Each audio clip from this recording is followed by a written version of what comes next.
Hello everybody and welcome back. I'm Katie Haswell. We are coming to you live from the Guyana Space Center.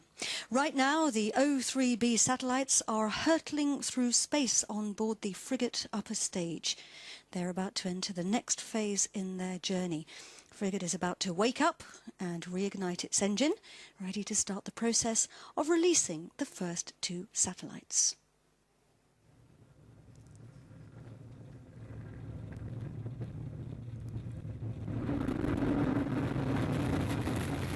We lifted off from the pad at the Guyana Space Center on board Soyuz 1 hour and 51 minutes ago.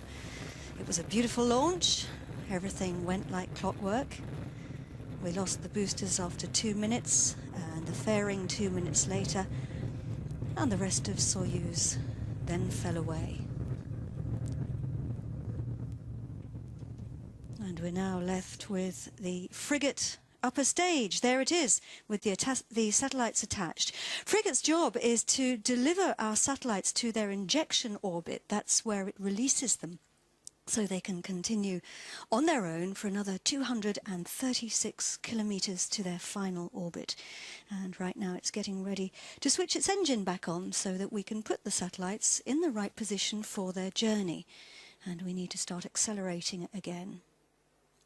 Organising launches like this takes a lot of collaboration between industrial partners.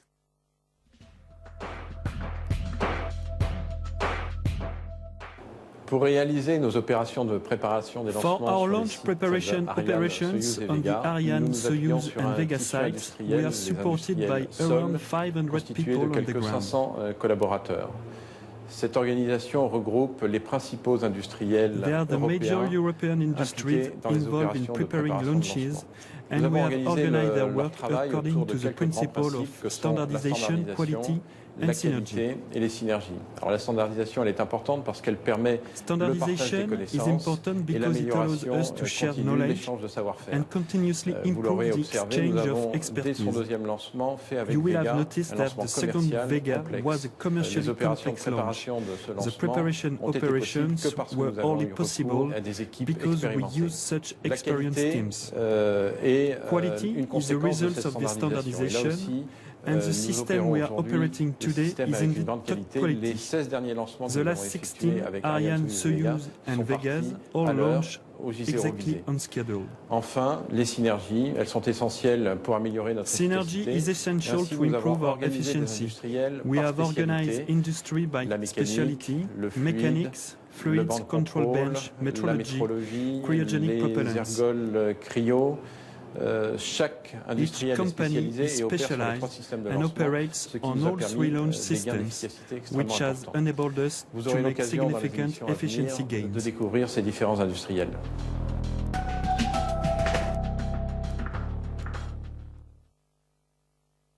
So we have just over 3 minutes left on this burn. We're flying across the Pacific Ocean along the equator, and we're heading towards the northwestern tip of South America, towards the coast of Ecuador and Colombia. We have our 4 satellites attached to the frigate upper stage. That's the gold structure that you can see there on the sort of bottom left-hand side of the satellites, the spherical structure. Today is the latest phase in a long process. Many people have been involved in preparing for the launch. We've been looking at the different jobs. Là, autour de moi, j'avais dit un petit peu plus tard, 15h10, c'est ce que j'avais calculé. Je m'appelle Denis Delft. My name's Denis Delft. I'm 36. I came to French Guiana in 2008. I've been working for Arianespace since January 2012. Главное, чтобы послезавтра они вовремя были. Après le lycée, After school, I went to one of the leading engineering universities, the École Centrale de Lyon, where I not only qualified as an engineer, but I also learned Russian, and I had the opportunity to go to Russia. D'aller en Russie et même au bout du compte I also graduated from the Moscow Technical University, after which I stayed on to do my national service in the nuclear service of the French Embassy. Service nucléaire de l'ambassade de France en Russie. Et avant d'arriver en Guyane, before moving to French Guiana, I gained further experience in the technical domain and with Russian industry by working for an engineering company that was designing a chemical industrial site for a Russian customer. Pour le compte d'un client. En 2008, In 2008, as the first Russians were arriving for the site construction work, the CNES Directorate for Ground Facilities was looking to take on more staff. That's how they found me, as my technical experience and proficiency in Russian were useful for the construction activities and subsequently the tests. Once the Soyuz launch complex was fully qualified, it was a natural move for me to join Arianespace for site operations. As the person in charge of the technical side of the Russian systems, I'm the focal point for Russian companies when they have technical and operational queries. In a few minutes, the road rail truck will arrive and be connected to the erector trailer, which transports the launcher to the launch pad. Together, they will go through the gantry to the MIC, where the erector trailer is parked. I stay here to coordinate the operations, which involve both European and Russian teams.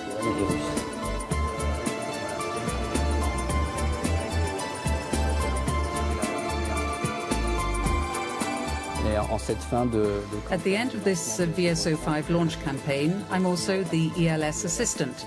In other words, the assistant to the head of launch operations for the European ground facilities. Les moyens sols européens. Between two launches, there are periods of up to several months, during which Arianespace has a limited team here permanently. When that happens, we have to deal with everything that happens here at the Soyuz site, maintaining operational conditions for the next launch, and making sure that the different systems are correctly maintained. One of the things I like about Arianespace is working on fine facilities such as these. I also like being in such a demanding environment where a great deal is expected of me, but in exchange the company entrusts me with considerable responsibilities.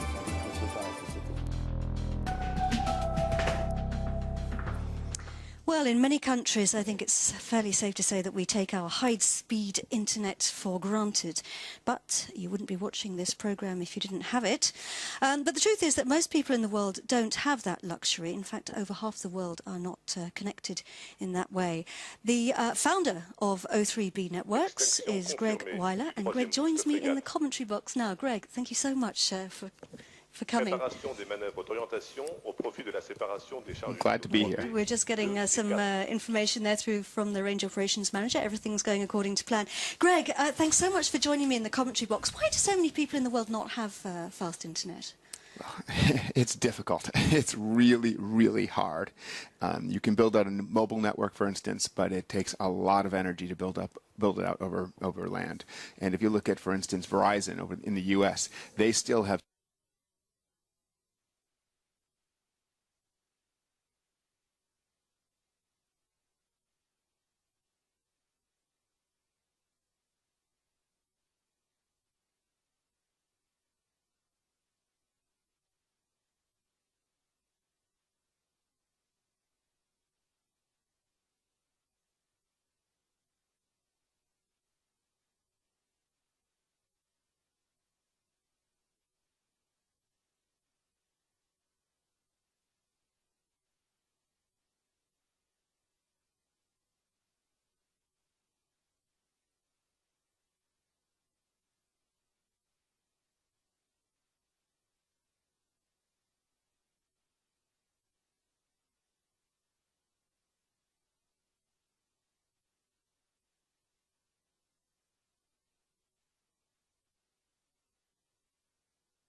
this is the first one. So, Greg, tell me about the process, because you and John came up with the idea of the O3b network, didn't you? How did that happen? Well, we had done a lot of work in Africa and actually built one of the first 3G networks, if not the first, and first fiber to the home network, and realized that the need for internet access was just pervasive. Everybody needed it, and about 10% of the population, if you give them a computer, they will just figure out how to use it on their own. It's just in their genes. They can't help but be attracted to it and want to learn how to use it and get the information off of it. And then the rest of them follow along with that. So you have the first set of geeks that just grab onto it, and then they help build the infrastructure, and then everybody else gets to use it. So we just saw so many people getting, just changing their lives because they had access. Confirmation de la séparation des deux satellites O3b 2 et 4. Fantastic news. We have separation of our first 2 satellites. Yes. There, we can see them going. They are moving away from the dispenser in a very carefully designed process to push them away so that they don't collide with each other. And we still have 2 more satellites attached, of course.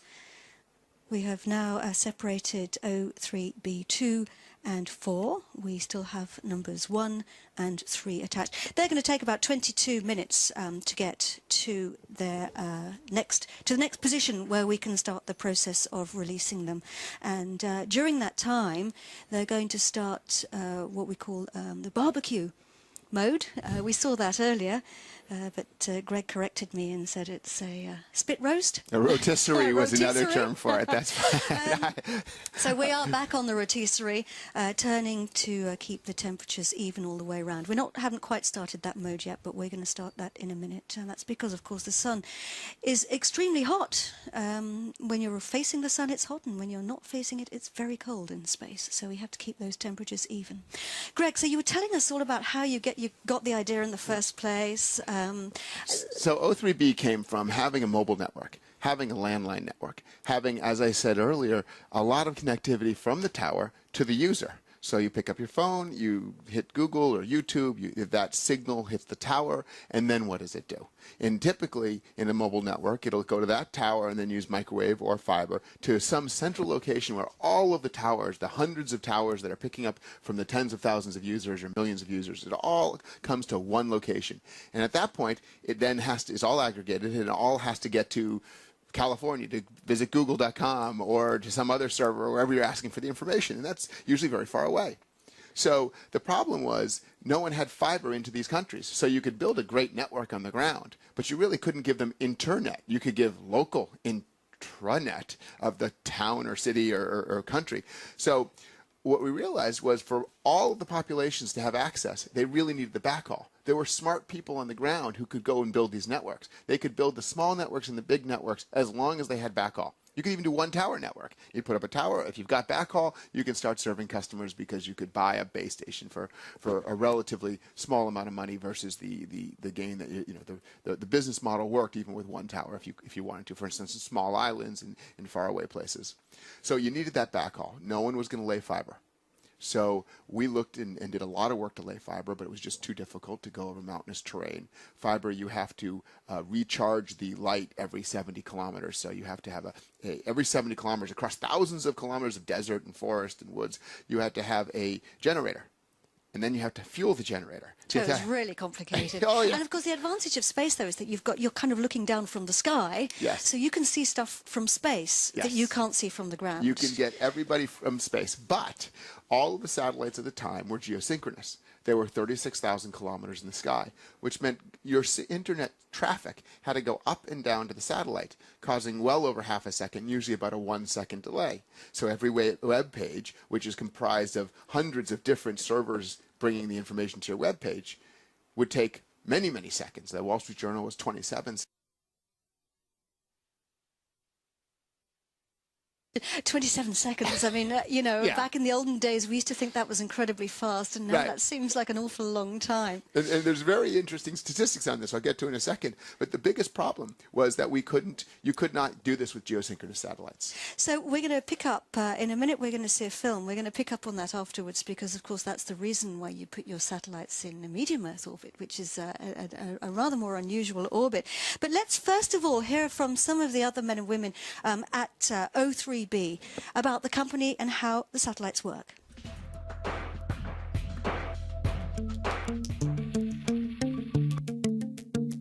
The launch of O3b's first satellites ushers in a new era of communications. For billions of people around the world, it will change the way they live, communicate and do business. The premise behind the O3b concept was to solve the problem of emerging markets connectivity, to really allow entrepreneurs on the ground, to allow telecoms, to allow internet service providers to have high-speed, low-latency access that they could then provide to their customer base. The system will connect roughly 3 billion people on the face of the Earth in a way that they have never had the capacity to be connected before. The O3b satellites are middle-Earth orbit spacecraft, far closer and more capable than traditional communications satellites. Data transmitted via the O3b network will happen more than 4 times faster. In their lower orbit, the O3b satellites move faster than the Earth rotates, so the secret to constant connection is the smart way that O3b's strategically positioned gateways around the world track the spacecraft across the sky and constantly link the global network. O3b is a really cool and elegant ballet, and it's beautiful in its simplicity. It might look complex if you just look at it the first moment, but everybody who scratched the surface says, wow, it's actually very simple. The satellites provide coverage everywhere within 45 degrees north and south of the equator, reaching vast areas of the planet where broadband connectivity is most needed. It's perhaps no surprise then that even well in advance of the launch, uptake of O3b's planned service has been phenomenal.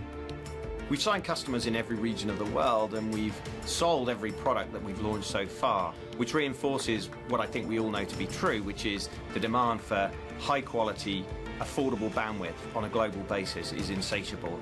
Telco and trunking is really where it all began for O3b. The first customer that we're going to be lighting up on the system is Telecom Cook Islands, way out in the Pacific, who've been largely bypassed by fibre up to this point, and that's all about to change as we open the pipe and deliver more than 6 times more capacity than the Cook Islands have had up to this point. I think it's going to be life-changing for the Cook Islanders.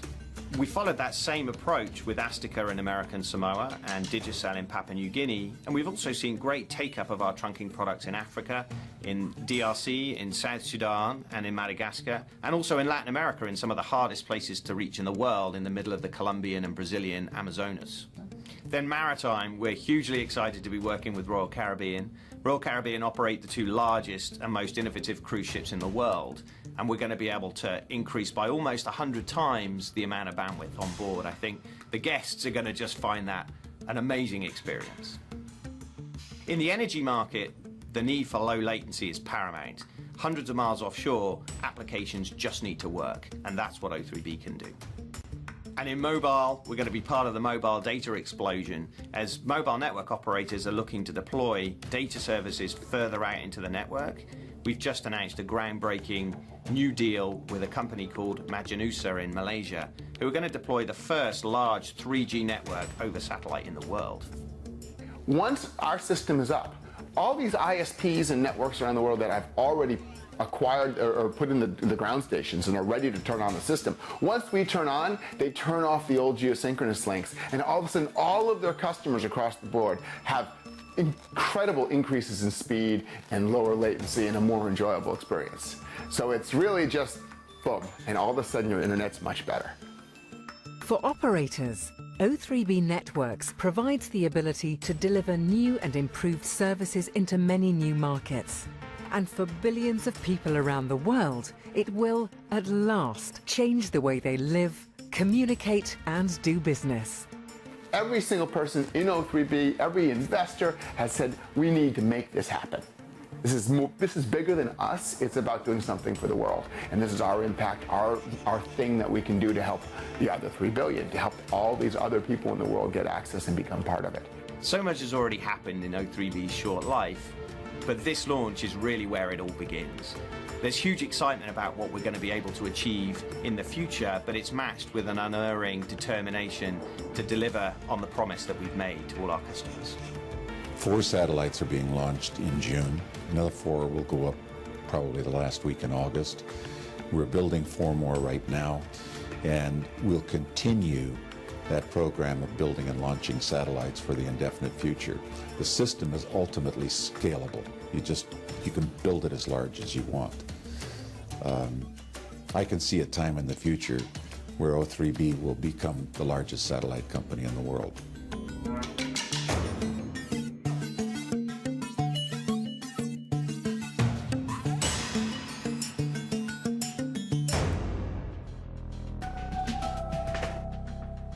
And that journey has begun for the first 2 satellites. They're already making their way to the injection point where Frigate will release them into space.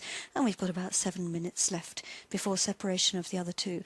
Greg, we were talking about the various orbits. We were saying that satellites which are in geostationary orbit, 36,000 kilometers above the Earth, takes a little bit of time for the signal to get back to us. Is that why you put yours in medium Earth orbit, which is much closer? That's exactly why. The whole point of it was to take the advantages of satellite, where you have great range and you can see a large area and reach anyone, anywhere, and marry that with low latency. So we had brought the lowest we could go at MEO was 8,000 kilometers. I'm just going to, for anybody who doesn't know what latency is, can you explain that to us? Yes, in layman's terms. In layman's terms, it's the round trip time between when you ask for something and when it comes back. And so that's really important. And I have a small little anecdote on that. The peanut butter sandwich making problem. If you go into the cabinet and you pull out the peanut butter and you pull out the bread, but there's no jelly, and you have to go to the store, and the store is a mile away, and you can only go 10 miles an hour maximum. Well, it's going to take you a certain amount of time to get to the store and back. Now, you can have a big truck or a small truck. That's the throughput. You might get 1,000 tons of jelly in your truck, or you might get 1 jar of jelly in your scooter. But it's still going to take you X number of minutes to get there and back. And that's latency. No matter how big the throughput is, the latency is how long it takes to get your jelly for your sandwich. And so that is purely what's called path latency, the distance to the satellite. And that's the reason why we see, for example, if we see news reporters on the other side of the planet using satellite, presumably that's why they always have that small delay. They have the delay. For the signal to get back up and down to us. Yeah. Right. The signal only goes the speed of light. That's it. And unless you're closer, you're not going to have a shorter latency.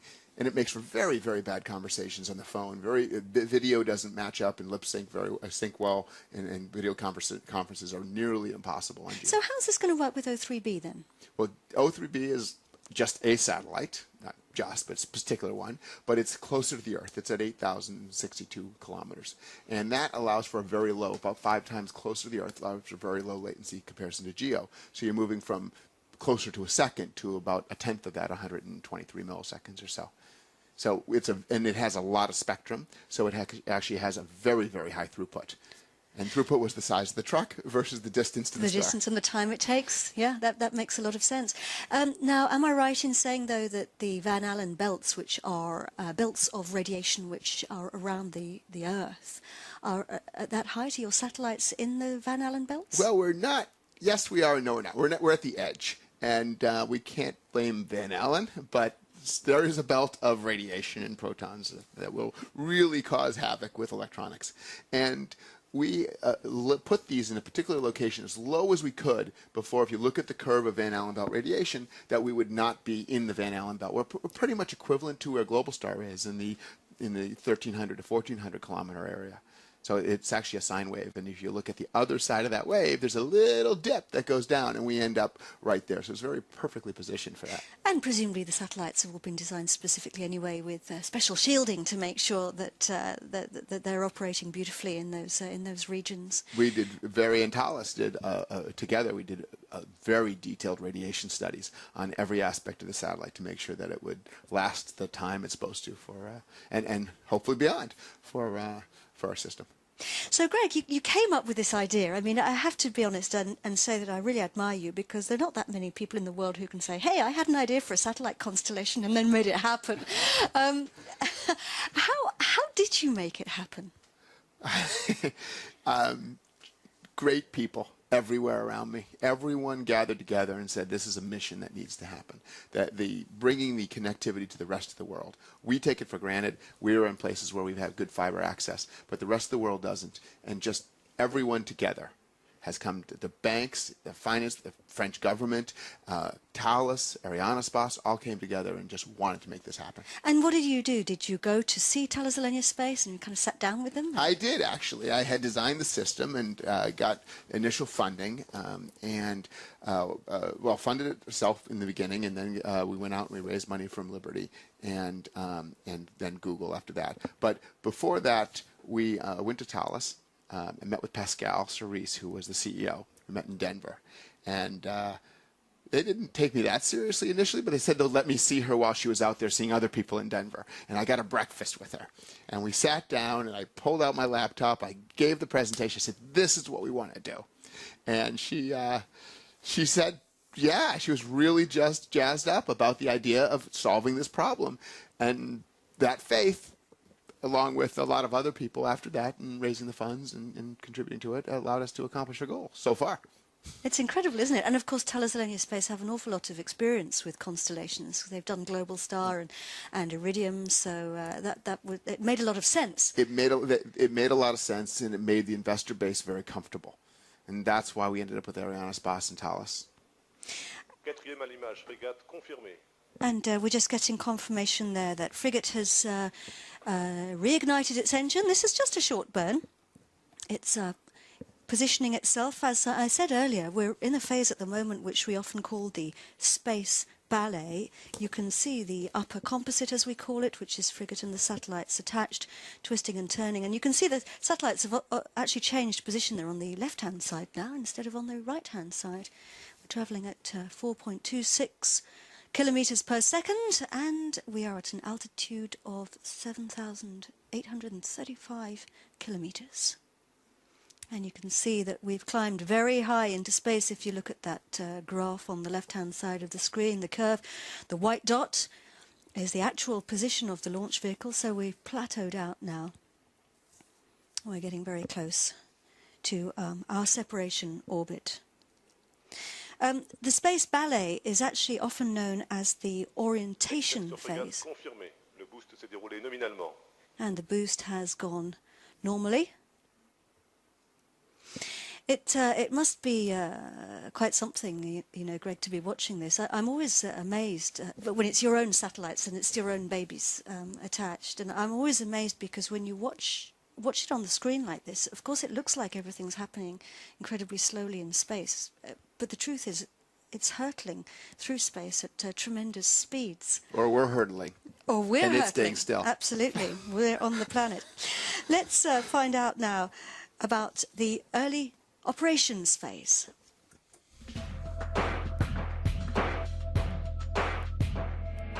The layup phase starts once we separate from the dispenser, at which point the satellites will deploy the solar arrays and enter a sun-pointing mode.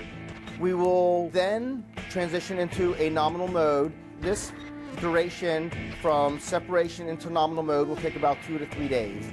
The next phase is the ascent phase. We ascend the satellites into the mission orbit.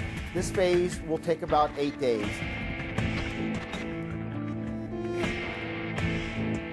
Once we are in our initial orbit, we will perform the payload checkout. This phase should take about 3 weeks. Once the payload checkout has been completed, these satellites will be ready to provide service. The next launch of 4 satellites will be performed in the fall. This will provide the minimum of 8 satellites required to provide service. O3b plans on enhancing the constellation by adding 4 more satellites next year. This will allow O3b the capability to increase capacity and flexibility for O3b customers.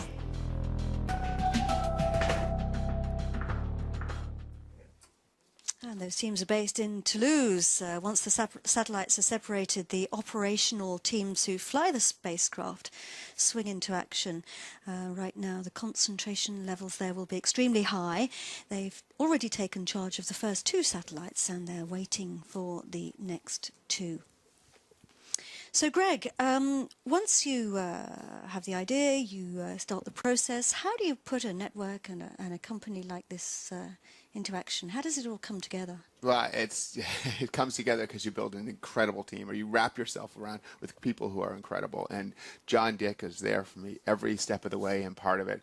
And then you see Steve Collar taking it, and he just is such a great CEO. He's so loved by his team, and he really keeps everybody focused and directed on what needs to be done. And then there are 2 secret weapons, and that's Brian Holtz and John Finney.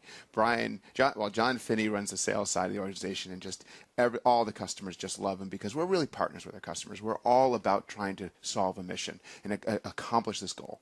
And on the side of the technology is Brian Holtz, and you can see him sort of running around down there and kind of looking very serious when he's working. But he is he's the guy who's made this technology really come together, and he deserves a lot for that. And why did you choose Soyuz for this specific launch?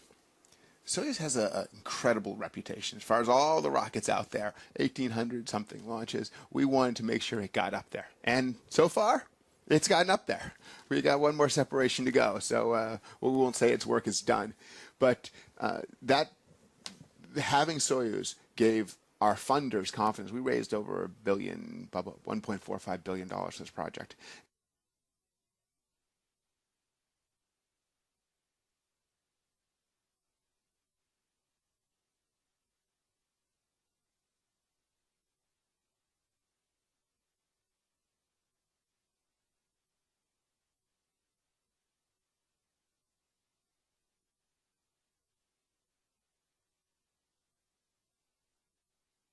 On their journey into space. How do you feel, Greg? I feel very good. This is it. Now I can say it. We did it. We're up there. Wow. Well, congratulations. Congratulations to you all. The journey really has begun. It has. And every customer is saying, when do you turn us on? When can we get going? When can we start rolling out this high-speed internet to our customers? Because their customers and their networks are already existing. They just need a big pipe of internet to light up all their customers with high-speed internet. And here's everybody in what we call the fishbowl in the Jupiter control room. Everyone's really happy. They've worked incredibly hard on this.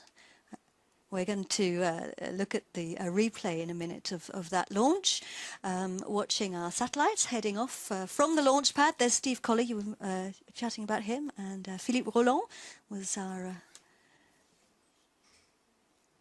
it's a good feeling. Yep, right there, absolutely. There they are. There's everybody.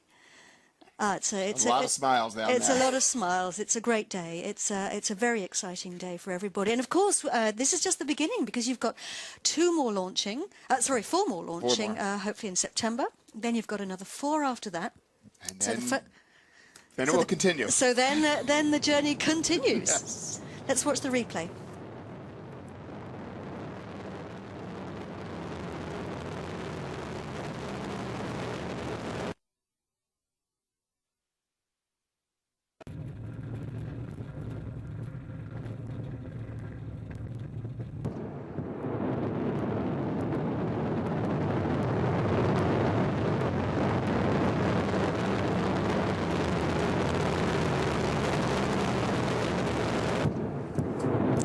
Incredible sight, isn't it? Watching the launcher take off like that. It's I've seen a number of launches in my time, and I never ever tire of it. It's fabulous. Look at that. The first time I saw that live, and I was only 150 feet away from it, and you see this 10-story rocket with everything going on and the O3b logo, and after 5 years of kind of dreaming about getting there and seeing that, right, then you see it, and it's different. It's like, it's very real. It's no longer this figment of your imagination, and it's it really is something that I feel very, very happy about, and I feel so lucky to have so many great people around just supporting it. And that's why around the world now there's about 2,000 people or so working to make this happen. And so it's really fun to be part of that team. It's a great day, isn't it? It's fantastic. A beautiful launch. It's sometimes, you know, we get lucky. Today we had a bit of a cloudy day. Sometimes we actually manage to see the boosters separating in real time. But the weather here in French Guiana has been a little bit unpredictable, well, not unpredictable, but a little bit changeable recently. We're at the end of the raining season. Well, you know, we were supposed to launch yesterday. We were. And all the customers and everybody here, all the group was like, no, we're staying here. We're not leaving until this thing goes. And no one wanted to rush it because we got one shot, and literally. And everybody was just so behind it and so excited, and the groups at Royal Caribbean and the groups in Madagascar, at the different telecom and around the world, just really excited about this because I'll give you an example. For Royal Caribbean, they have a ship with 9,000 people on it, and we're bumping them up about 100 times faster in internet speed. But this is incredible, isn't it? It's going to make such a massive difference for people who are travelling on ships all over the world. Oh, yes. I mean, it could potentially, it and has the beauty huge of that, potential. It's huge potential for that. And the beauty of it is those companies, which they're paying, which will buy capacity from us, are using capacity that wouldn't otherwise be used in emerging markets. So by selling to them... So, ladies and gentlemen, distinguished guests, patience is always rewarded. I am delighted, and I think you can see, to confirm that the first 4 satellites of the O3b constellation have just been released by our Soyuz launcher. Definitely, we can now say that the O3b journey has begun.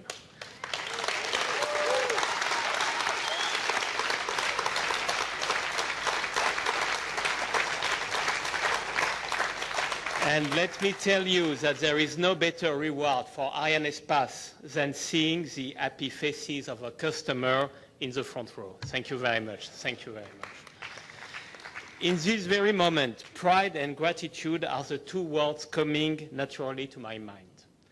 I feel pride as tonight's launch is the 5th of Soyuz in French Guiana, contributing to a series of flawless commercial and institutional missions for various applications, ranging from navigation to Earth observation and including telecommunication as for O3b.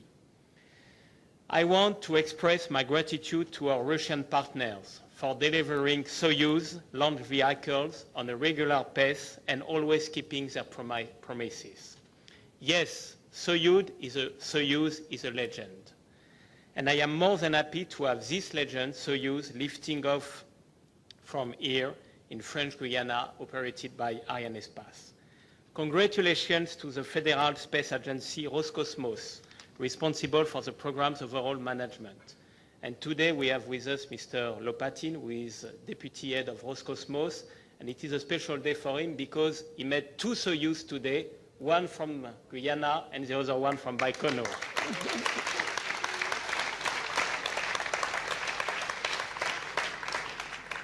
Thank you to our prime contractor, TSS KB Progress, who also delivers the 3-stage vehicle and fairing, and to NPO Lavochkin, designer and manufacturer of the frigate upper stage.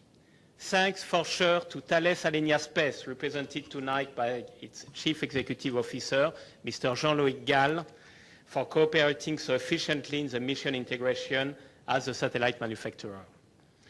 Thanks to the teams of the Guyana Space Center for their valuable contribution to such a smooth launch campaign and countdown.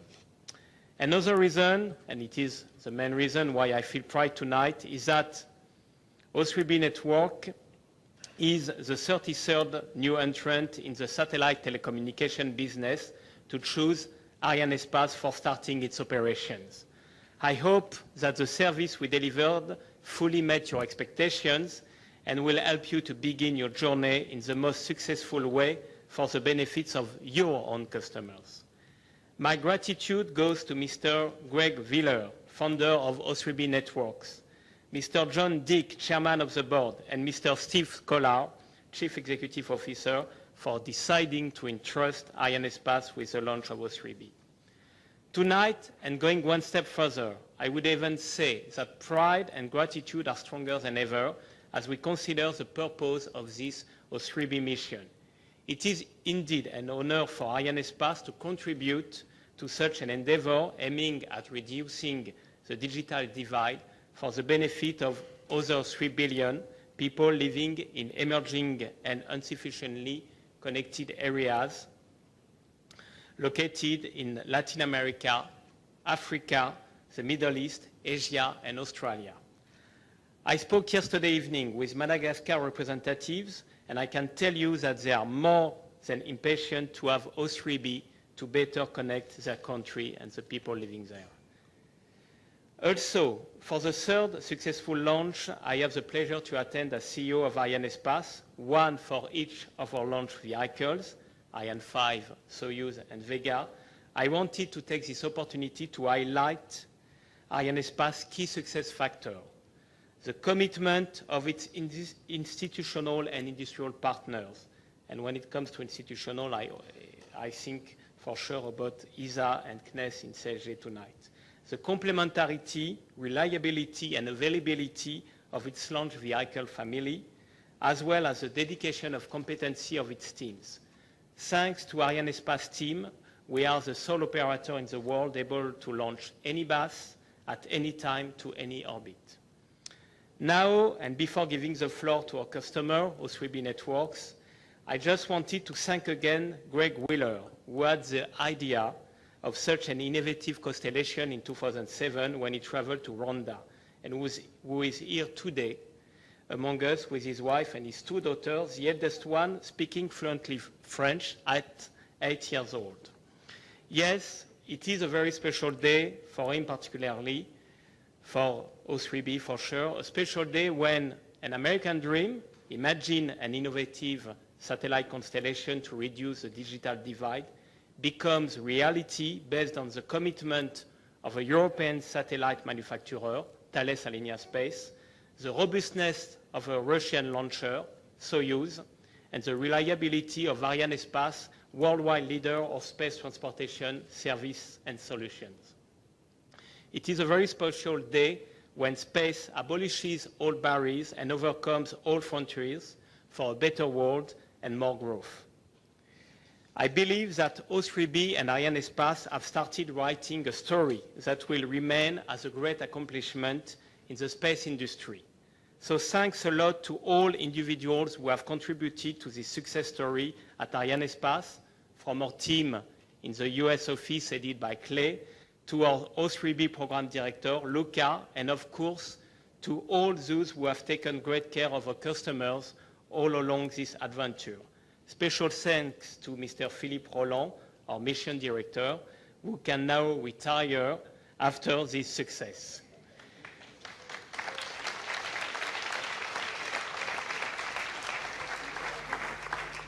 Customer first, it is our motto. We have still a lot to write and to live with O3b.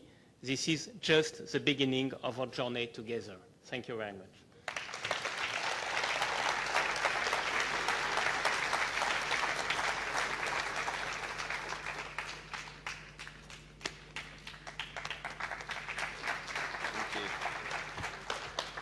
Wow, that was a long 2 hours. That was the longest 2 hours of our lives, I think. That was quite special. And for those that are still waiting, we have confirmation that we've made contact with all 4 of the O3b satellites. So that's. So, ladies and gents, today is the 25th of June, 2013, and today we launched O3b. O3b was conceived in 2007. In the jungles of Rwanda by our founder, Greg Wheeler, who imagined a way of delivering affordable bandwidth, not just to the people of Rwanda, but to the billions of people around the world who are not connected to the global internet. And here today, in the jungles of French Guiana, we launched O3b. I want to pay tribute to everyone who's made that possible, everyone who's been on this spectacular journey with us so far. You know who you are. Our shareholders, our investors, our lenders, our partners, Thales Arianespace, Jean-Luc, your particular involvement and that of your whole team is hugely appreciated. And Stefan, for that remarkable demonstration of power and beauty. I will never grow tired of seeing satellites launch.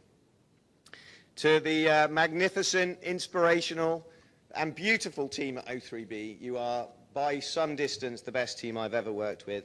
And in particular, right now, to Brian, to Bob, to Andreas, to the whole technical team, it was just an absolute class act, and I'll never see a team pulling together in quite that way again, I suspect.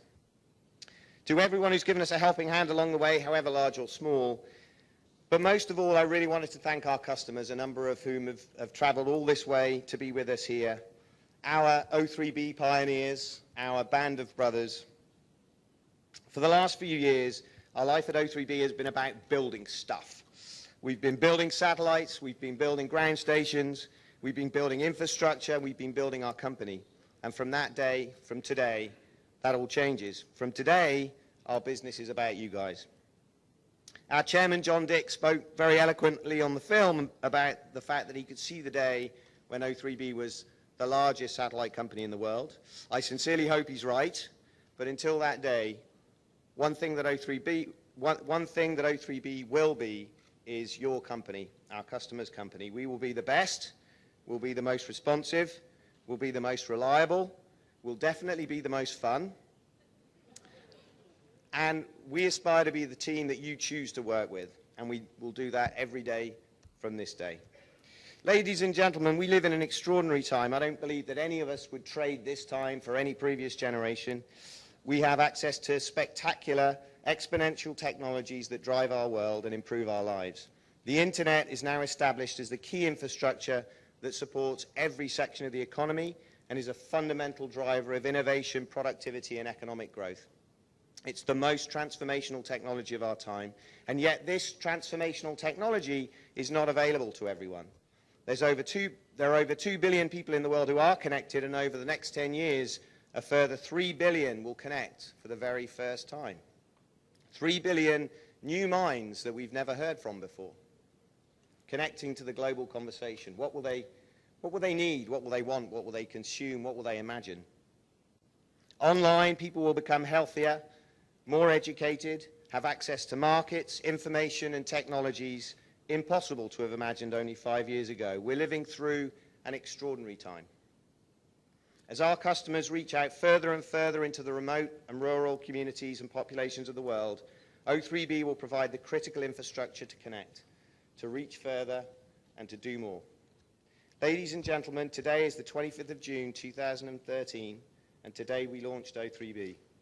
The energy, the faith, and the devotion that we put into this endeavor will light our company, and the glow from that fire will help light the world. Thank you very much.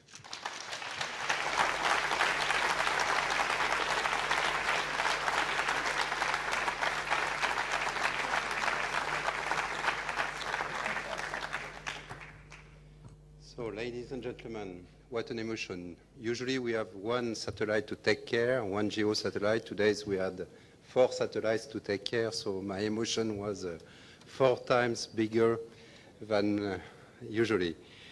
So I am a little bit less relaxed than Stefan and Steve, because the work of my team is just beginning. So far I have very good news. At least the 2 first satellites, we have all the parameters of those 2 satellites, and all those parameters are positive. The solar arrays have been deployed.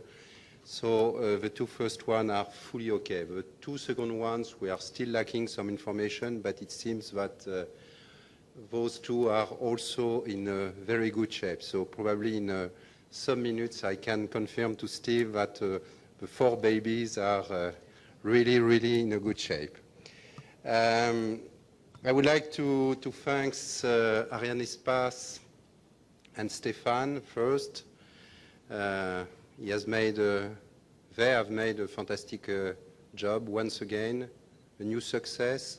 it seems so simple to have success, but as an engineers, we know that it's not so simple. So it's thank you very much to Arianespace, but also to its partner, Roscosmos, especially with this fantastic rocket Soyuz, and all other partners of Arianespace, ESA and CNES, which made today, as always, a fantastic job. I would like also to warmly thank O3b and Steve, and a special thanks also to Brian.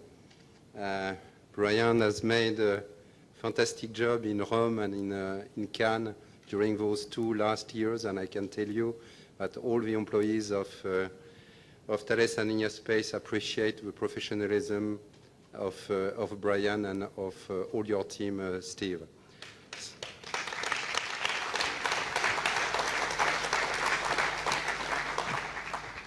So you have to order a lot of new satellites in order that we can continue to work with Brian and with you, Steve. So thank you for your trust to make us part of this fantastic journey of O3b. Again, when I already said that it's just the beginning of the work of my team, but so far so good. We will have 2 weeks of layup and then 3 or 4 weeks of in-orbit test, and in around 6 weeks we will hand over the 4 first satellites to O3b, and we'll have another launch around mid-September for the next 4 satellites. To conclude, I would like obviously to warmly congratulate all my team here in Kourou. There are some people with Philippe, obviously the head of the task team, with Virginie, with Carlo, and all the Italian team who are in a building just close to here, and also people in Cannes, because now it's people in Cannes who are taking care of the satellites, and they will work all the night today in order to control the first 4 satellites. I would like also to thank the French Finance Ministry and COFAS, who has funded this program. A special thank. They are always with us, and I think there are two people of COFAS today in this room. Thank you for their continuous support to Thales Arianespace. So it has been a fantastic day. It's not totally over still, but I think that the bulk has been done, and we can enjoy now. Thank you. Thank you.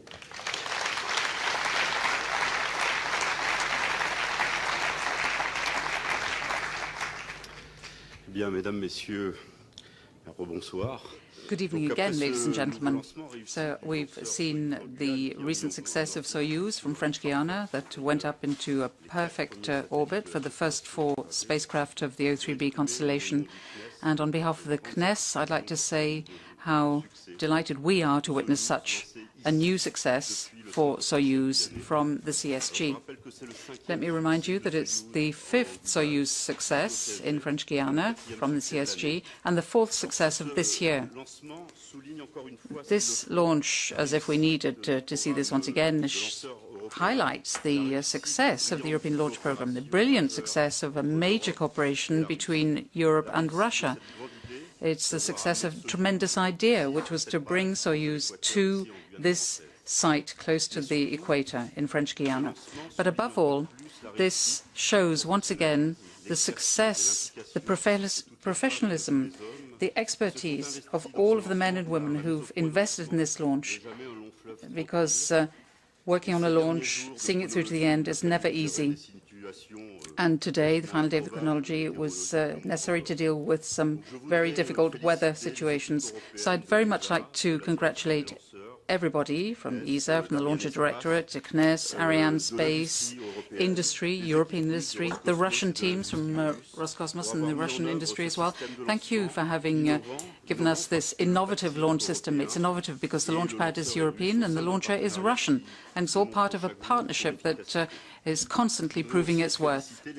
I'd also like to congratulate the CNES teams, the people working here at the CSG, and the industries here who've pulled out all the stops to make sure that this unique facility that Europe has is always ready to satisfy the requirements of the European Space Programme and the needs of the launch operator. It's so reliable and so safe and secure at the same time. And all of this at the same time respecting the environment. The CSG has 3 different launch systems that have been operating this year, which shows how able it is to respond very quickly with the full flexibility necessary to customers' requirements. And last, I'd like to congratulate the customer, O3b, and Thales Alenia Space, its partner, for having successfully seen through the satellite campaign, which made it possible to go ahead with the launch in such excellent conditions. You've now got 4 babies up in the air. You're going to have to take care of them, and I hope that the younger siblings will come along soon. Your idea, which is to grant internet access to some 3 billion people, thanks to this constellation, is a wonderful idea. And if I take a look at your T-shirts, I see that it says, "The journey begins." I really honestly hope that at the end of the journey, you will only enjoy success. So thank you for coming here to the CSG, to French Guiana, for having made your idea a reality in space. Thank you for the trust you placed in us. I hope you've enjoyed working here. We have certainly been happy to have you with us and to share your enthusiasm. So come back again. Thank you once again and congratulations.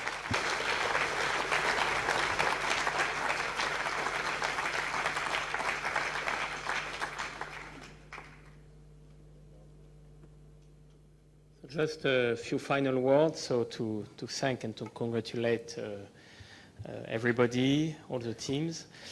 So the next Arianespace launch will be here in Guyana on July the 25th. It will be a very important launch because we are going to launch for Inmarsat AlphaSat, which is a great project supported by ESA and who has been built by TAS and Astrium. So it's a great project, and we'll have a second passenger, which is INSAT 3D for the Indian Space Research Organization, which is very, very important for Arianespace. So have a nice evening. Before the end of this VT, I would like maybe to have some of the key players of the party tonight to come with us to make a family picture. So Steve, maybe Jean-Loïc, Mr. Lopatine and Bernard, if you can come just with us to have a family picture of what space is about.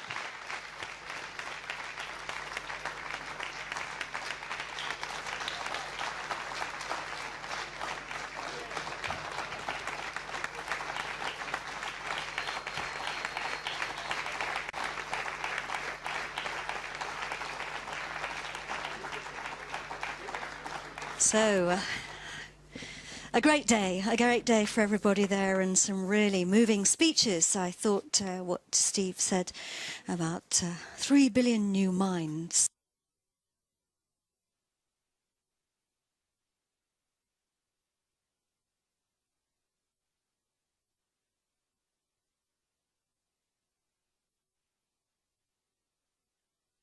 But launch, a perfect launch, and as Stéphane Israel said, a flawless launch. A lot of happy faces. A lot of happy faces as those satellites head off. They've got 236 kilometers to climb to their final mission orbit. The mission orbit is the place where they will start their process of beaming fast internet and mobile back down to us folk here on Earth.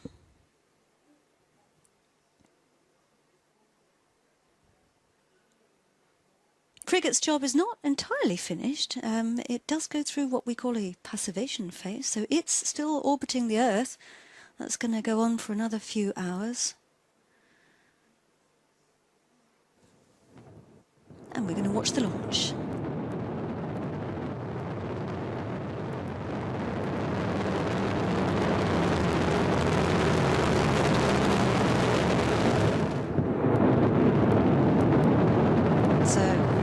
Mission accomplished once again for Arianespace. O3b's 1, 2, 3 and 4 are heading out on their journey to their final positions in medium Earth orbit.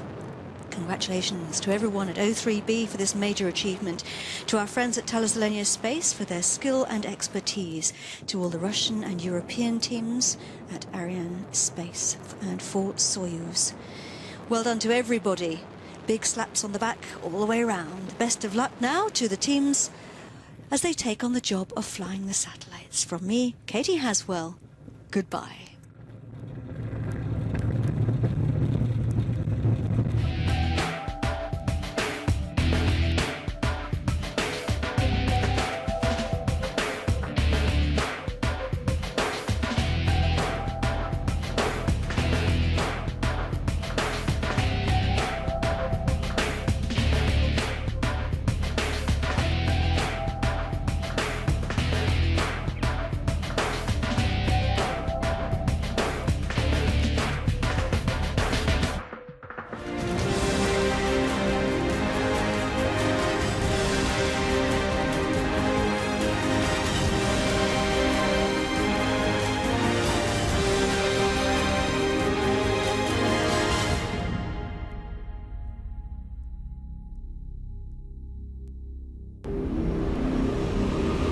Synergies, elles sont essentielles pour améliorer notre Synergy is essential to improve our efficiency. We have organized industry by specialty, mechanics, fluids, control bench, metrology, cryogenic propellants. Each company is specialized and operates on all three launch systems, which has enabled us to make significant efficiency gains. De découvrir ces différents industriels.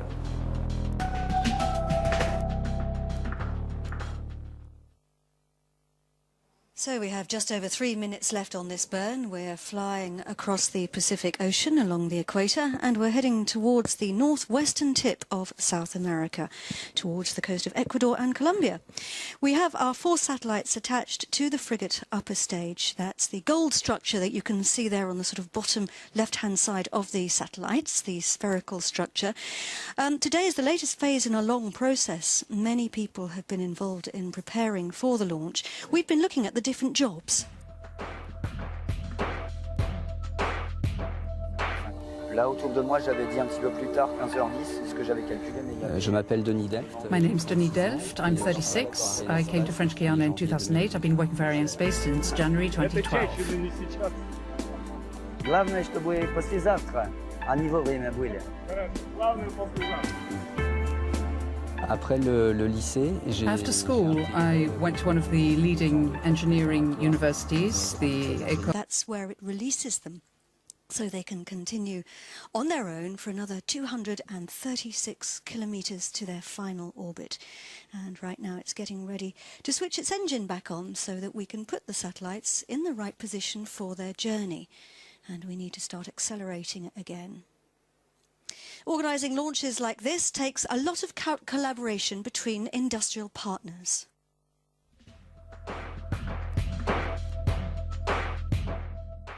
Pour réaliser nos opérations de préparation des lancements For our launch preparation operations on the Ariane, Soyuz and Vega sites, we are supported by around 500 people on the ground. 500 collaborateurs.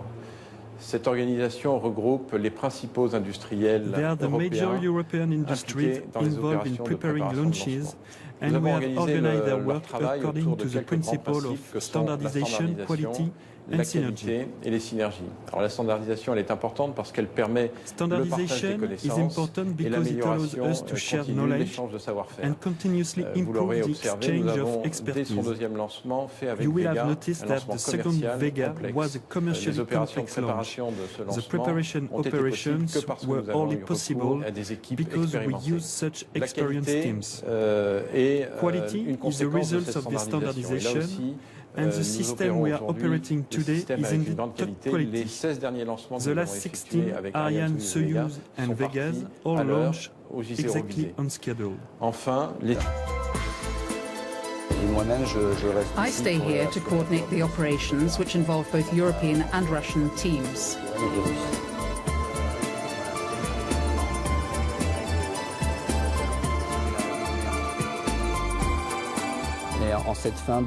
At the end of this VSO5 launch campaign, I'm also the ELS assistant. In other words, the assistant to the head of launch operations for the European ground facilities.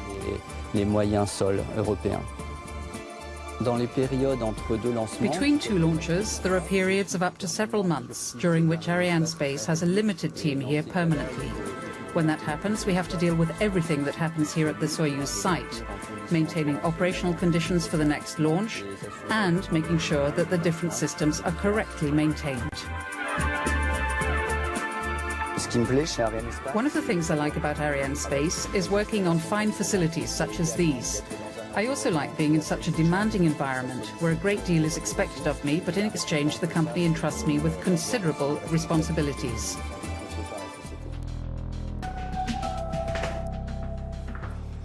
Well, in many countries, I think it's fairly safe to say that we take our high-speed internet for granted.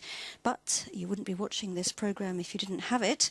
But the truth is that most people in the world don't have that luxury. In fact, over half the world are not connected in that way.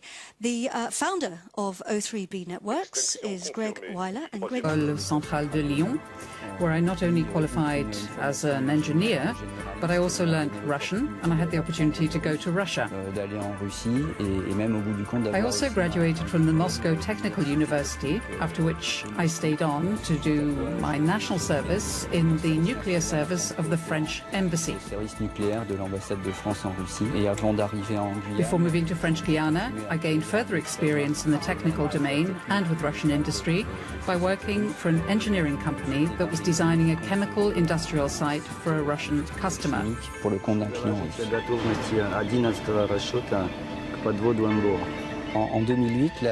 2008, as the first Russians were arriving for the site construction work, the CNES Directorate for Ground Facilities was looking to take on more staff.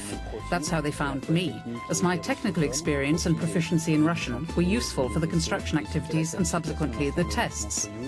Once the Soyuz launch complex was fully qualified, it was a natural move for me to join Arianespace for site operations.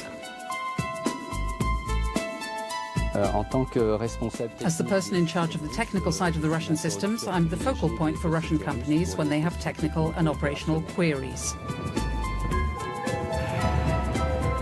In a few minutes, the road rail truck will arrive and be connected to the erector trailer, which transports the launcher to the launch pad. Together, they will go through the gantry to the MIC, where the erector trailer is parked.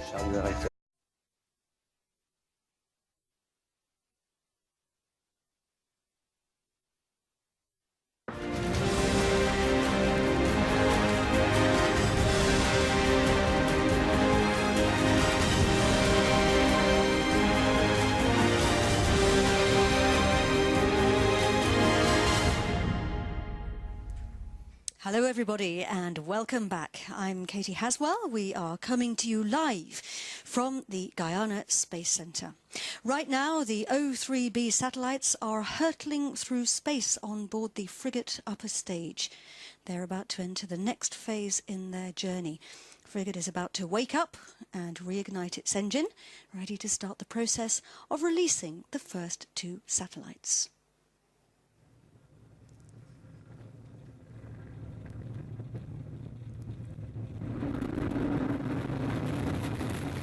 We lifted off from the pad at the Guiana Space Center on board Soyuz 1 hour and 51 minutes ago. It was a beautiful launch, everything went like clockwork. We lost the boosters after 2 minutes, and the fairing 2 minutes later, and the rest of Soyuz then fell away. And we're now left with the frigate upper stage. There it is, with the satellites attached. Frigate's job is to deliver our satellites to their injection orbit.